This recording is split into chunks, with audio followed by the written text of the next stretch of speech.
Hi, my name's Phil. Welcome to my channel.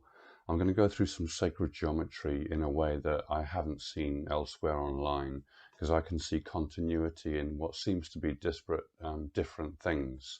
For instance, the squared circle is often seen as a separate idea to the Vesica Piscis, both of which are key ideas in sacred geometry. But in fact, they follow on from each other and one produces the other. So they're absolutely linked.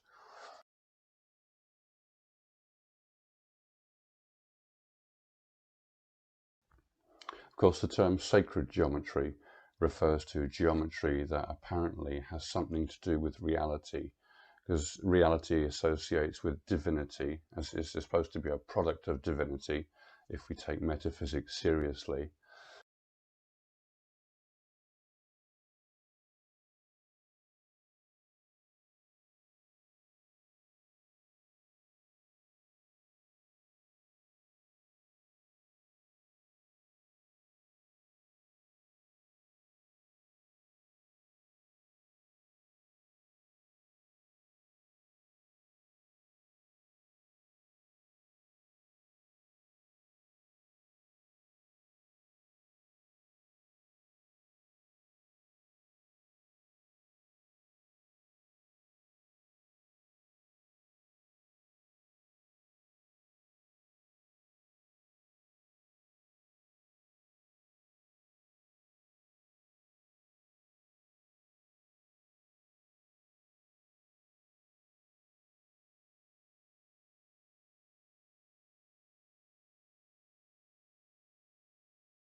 So sacred geometry is about graphically portraying the philosophy behind reality. That's the idea of it anyway. It's nice and simple. Everyone can get their head around it. It's just unfortunate that when we have such simple ideas, we can apply any metaphor to them that we like. And it makes sacred geometry a very unspecified subject in normal mathematical terms. Because once you start using philosophy, you can make it up as you go along if you like. There is a standard interpretation to these ideas in geometry that are well known. I'm not going to be saying anything new in this video, but I'm going to point out the fact that these ideas in the subject are all linked, and no one ever points that out, so I thought it would be nice to do that. We can also link them to a three-act play, which is something I've been through before. Looking at aspects of reality, you can see that because process is the nature of manifestation, process always goes through this three-point sequence where you have an initial condition where there's a distinction between two things, and the idea is they unify somehow in the end by processing, by relating to each other.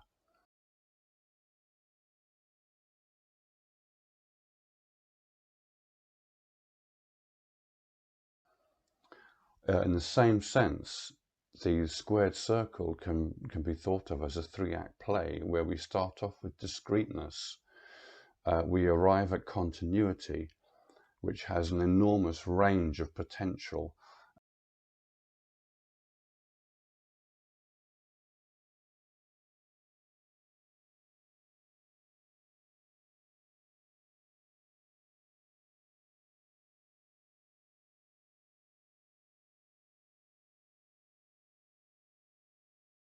We reckon that continuity with the discreteness in the end. So finally, discreteness and continuity are married together in a perfect union.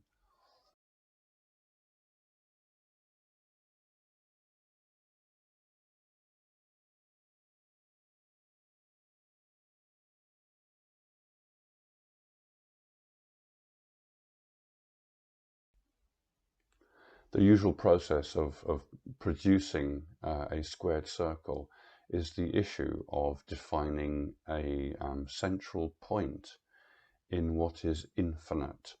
And of course, that's impossible, naturally impossible, because there's no distinction in infinity. So you can't say, well, the center of it is over there as opposed to over there, because everywhere is a center potentially. because of that potential, and because we do exist, and the universe is not just energy, there is consciousness in the universe as well. Because of that, we can define a center in the infinite. We have something to do with that, and that is the process that arrives at what we call ascension, or liberation, or resurrection, or any other word you want to use for that same idea.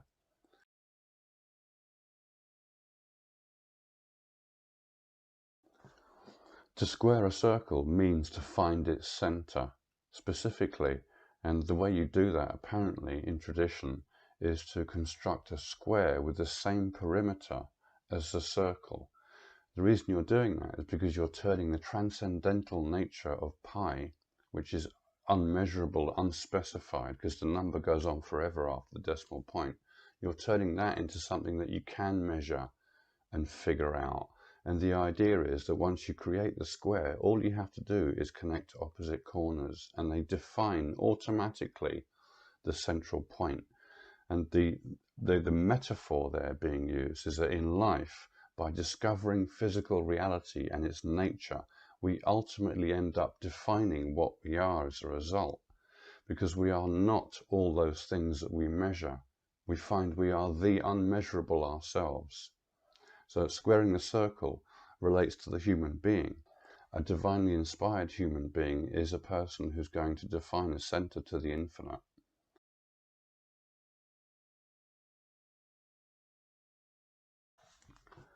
Which is why Leonardo da Vinci painted or drew a man inside a squared circle.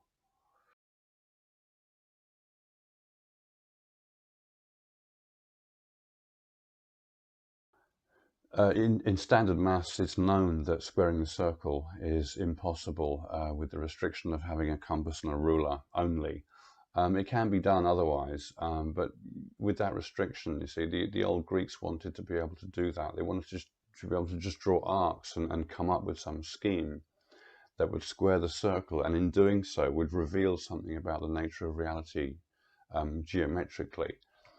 However, in the modern day, in fact, since 1882, I think somebody discovered that the algebraic nature of squaring the circle proved that it was impossible to do with the restriction.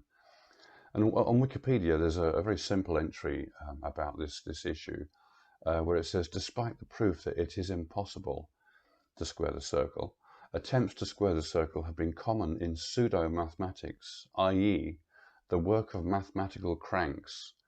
In other words, it's recognized that mathematics as a subject can be misapplied and misused. The expression squaring the circle is sometimes used as a metaphor for trying to do the impossible, it says, which is true because it's impossible to measure the infinite. Which brings us to the nature of the observer and the observed, because the observer is the opposite of what is observed. You may identify an observer as a physical body, but I'm not doing that. I'm identifying the observer as simply awareness or consciousness that's using a physical body that has the same nature as what it's observing in order to be able to observe it. An observer being the opposite of what is physical must have opposite qualities. So the observed is physical things, or the world of energy, which is all specific and measurable. So if an observer is the opposite of that, the observer themselves must be the unmeasurable thing. So even though it's impossible to square a circle with the restriction of a straight edge and compass, the principle exists, and it's valid philosophically, because philosophically it works exactly alongside reality. That's attested and proved by lots of people through history that say the same thing. For example, Zoroaster. Somebody mentioned Zoroaster the other day under one of my videos, and I looked him up again, and it turns out he was simply an illuminate from the past that was recognized as such.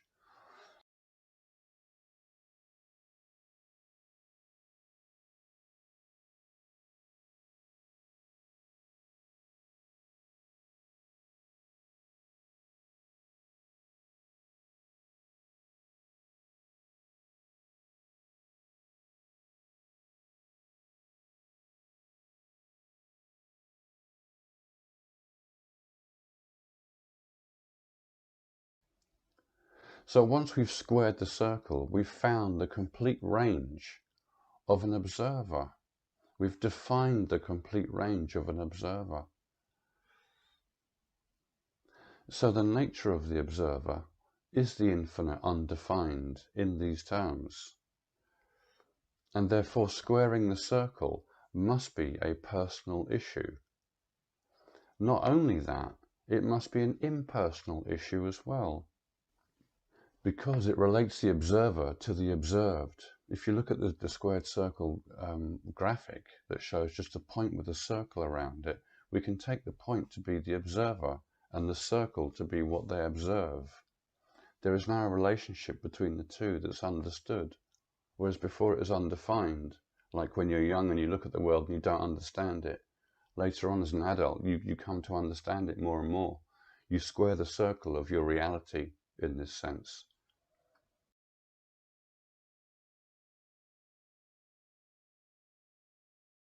And as such, the finished squared circle is like a unit, like a seed that has its potential for continuity already.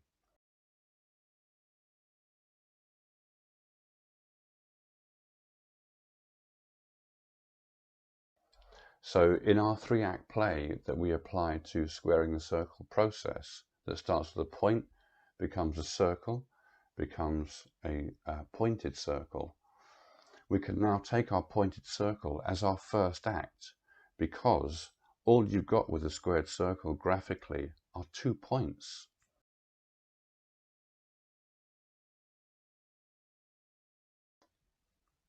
The squared circle is simply 2 points, with one of them rotated around the other. If we take a point on the circumference of the circle and rotate the central point around that, we're going to end up with 2 circles that intersect each other's centers, and that is called a vesica piscis, because the central portion there looks like a fish bladder, and vesica piscis means fish bladder in Latin.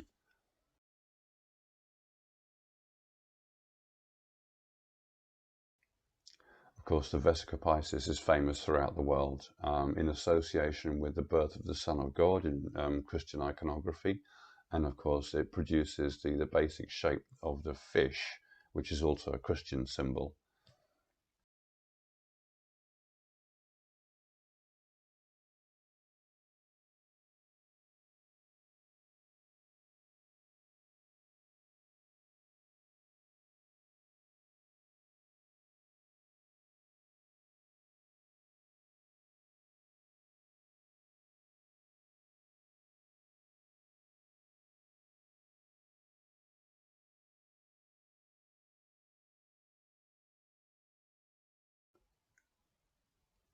In terms of mathematics, we can see the idea of a Venn diagram that I think most people studied when they were kids in school.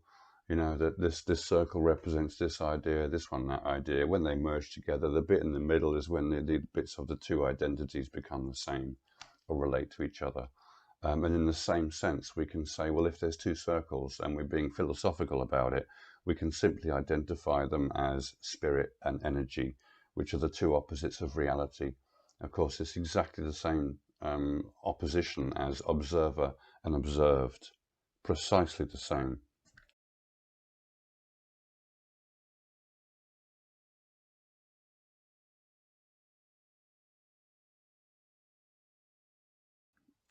As you can see in the graphic there, I've put the Son of God in the middle and called that central fish bladder portion the abyss, because the mergence of those two from squaring the circle principally or philosophically has produced a product, a metaphysical product that has a physical quality as well as a spiritual one, being the merger of spirit and energy.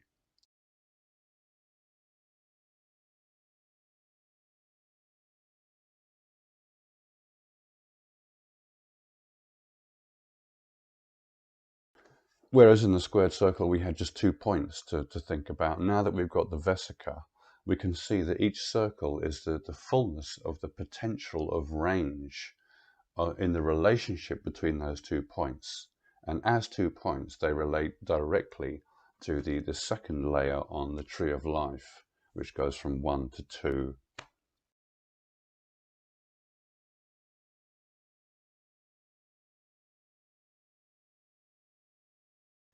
And that second layer associates directly with creation or the creative principle, which is shown in the vesica in the diagram.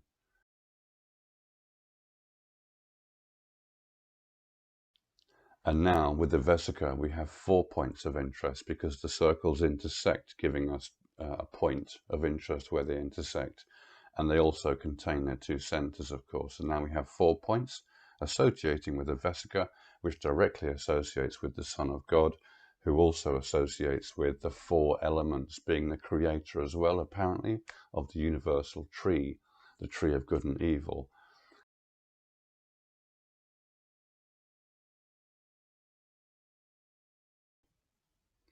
Of course, it makes 4 elements as well as the creative principle. In the old classical idea, the universe is made out of 4 elements, but it contains a 5th element that's hidden, which is spirit, or the observer.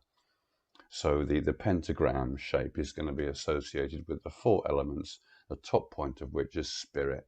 Therefore, we can use a pentagram in this sense to represent a human being who is all 4 elements together. See, we're made of solids, liquids, we breathe gas, and we radiate heat. That's solid, liquid, gas, and plasma. This is the application of the 4 elements into modern terms, whereas normally they're just earth, water, fire, and air.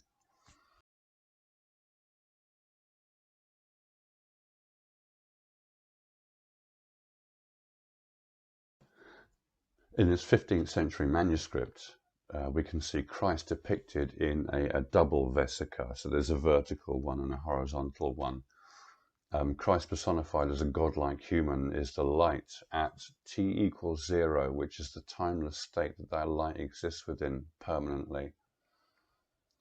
It generates a cosmic expansion, which is shown as a watery globe expanding from a vertically held compass point at the navel. That relates to the navel, that compass point from which the universe expands.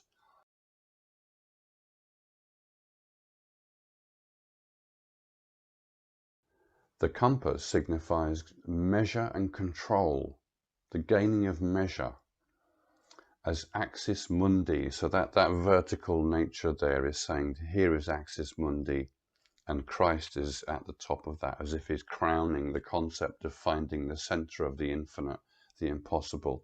If you can do the impossible, you must be God. See?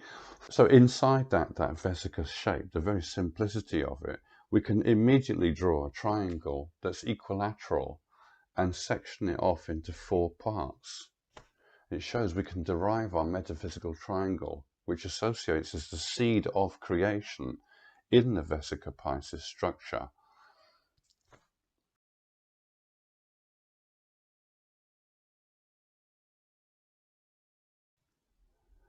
Not only that, but if we're talking about the creation of the universe, we might want to find some kind of ratio that exists in the vesica that relates directly to what we find in reality.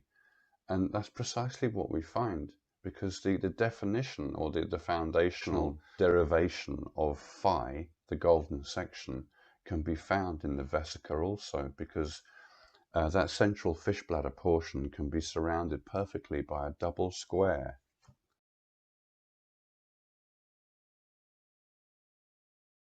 If we take the width of the square to be 1, that the height of a double square is going to be 2, and by Pythagoras' theorem we can easily work out the diagonal, which turns out to be the square root of 5. If we then take the top half of the square root of 5 and drop it down onto the line and make it horizontal, the width now, with the little extension from that line, is phi relative to the width of the square.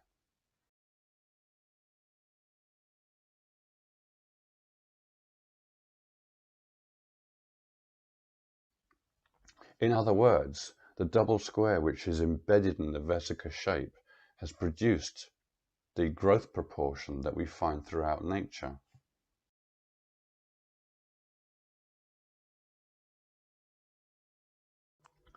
If we now apply our 3-act play to the process of starting out with the squared circle as an initial unit that produces a vesica Piscis that generates creation philosophically, graphically, in terms of growth proportion ratios. If we extend the vesica thinking of the Vesica as a second act, our third act sees the fullness of the Vesica, which is referred to in modern terms usually as the flower of life.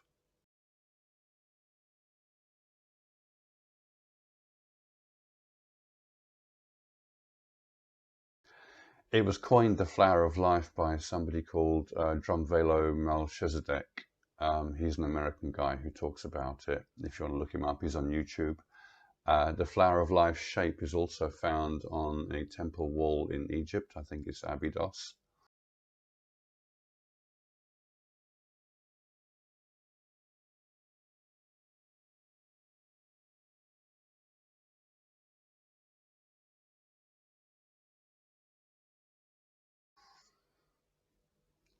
In this particular case, I'm showing it like the temple wall in Egypt as having 3 layers. So our central circle is surrounded by 6 circles, which are surrounded by 12 circles. And that's extremely poignant and significant because if we take the central circle as our creative principle, we found there are 6 kingdoms generated by the creative principle, who is the first kingdom of 7 himself. And those 6 kingdoms have produced rational, humanoid-type beings in an energy world that have 12 noetic forces that allow them to reproduce the creator and close the loop of creation.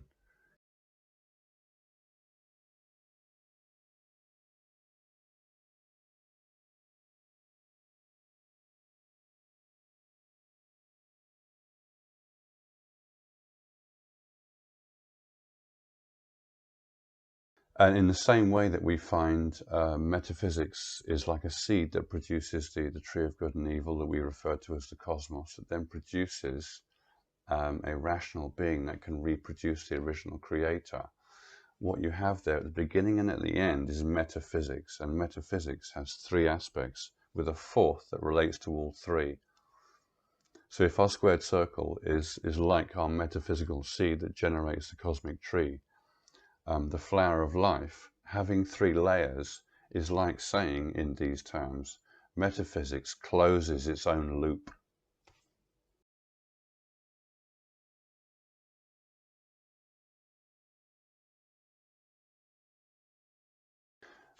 So the flower of life is the philosophical flower of the metaphysical seed, as if it's its product. It's like a blooming, blossoming flower from an original seed that contained all the information that's now expressed in the flower. It's the same idea.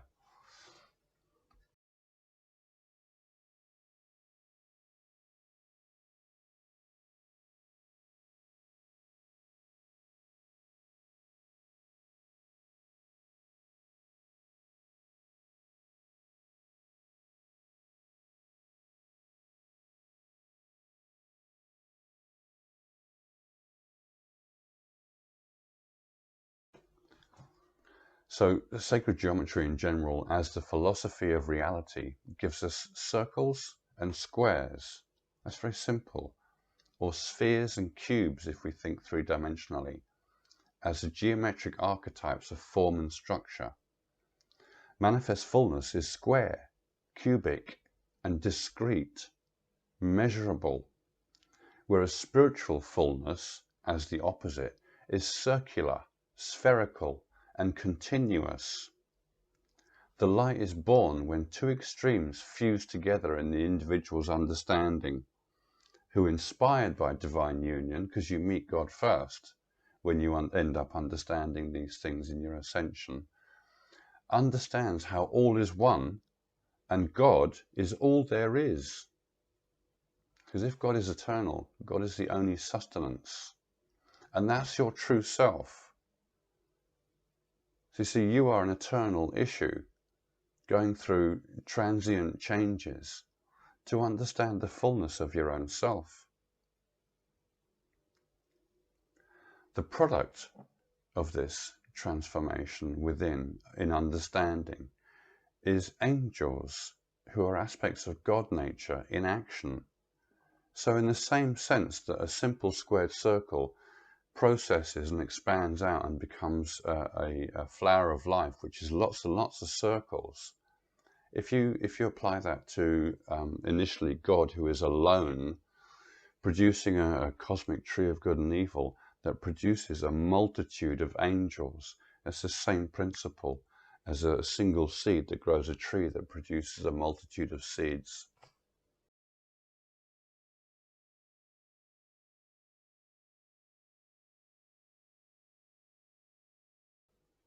So this principle is very, very simple and absolutely applicable in sacred geometry.